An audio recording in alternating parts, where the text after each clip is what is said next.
विश्वरत्न महामानव डॉक्टर बाबासाहेब आंबेडकर यांच्या 135व्या जयंतीनिमित्त जळगाव शहरातील जिल्हा परिषद कॉलनी येथे डॉक्टर बाबासाहेब आंबेडकर जयंतीच्या पूर्वसंध्येला रात्री 12 वाजता यावेळी महामानव डॉक्टर बाबासाहेब आंबेडकर जयंतीनिमित्त सारांश फाउंडेशनतर्फे केक कापून या प्रसंगी माल्यार्पण करण्यात आले।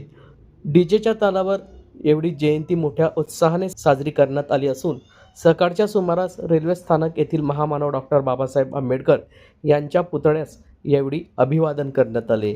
यावेळी सारांश फाउंडेशनच्या अध्यक्षा नीलू इंगळे यांच्या मार्गदर्शनाखाली कार्यक्रमाची रूपरेषा आखली गेली।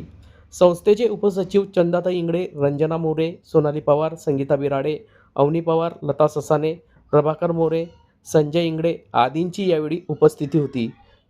तसेच यावेळी महामानव डॉक्टर बाबासाहेब आंबेडकर यांच्या पुतळ्याजवळ लोकसंघर्ष मोर्चा समितीच्या अध्यक्षा प्रतिभा शिंदे, महाशक्ती फाउंडेशनच्या अध्यक्षा आशा अंबुरे, खानदेश कन्या महिला मंडळाच्या अध्यक्षा मंगला बारी, डॉक्टर बाबासाहेब आंबेडकर जयंती उत्सव समिती अध्यक्षा संध्या तायडे आदींची यावेळी उपस्थिती होती।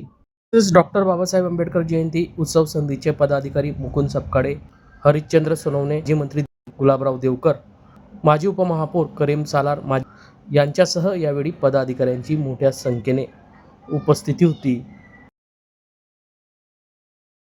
भारतरत्न डॉक्टर बाबासाहेब आंबेडकर जयंती निमित्ताने 135वी जयंती निमित्ताने आज आम्ही इथे बाबासाहेबांच्या पुतळ्याला सारांश फाउंडेशन महिला ग्रुप तर्फे माल्यार्पण केलेलं आहे आणि सगळ्यांना सांगू इच्छित आहे, सगळ्या आपल्या महिला बहिणींना, की आपण जे बाबासाहेबांचे कार्यक्रम किंवा हे विचार जे आपण हे करतो, बाबासाहेबांच्या विचारावर चालावं आणि बाबासाहेबांचे विचार घेऊनच संविधान जागर करावा असे मी सगळ्यांना 135वी जयंती निमित्ताने शुभेच्छा देत आहे।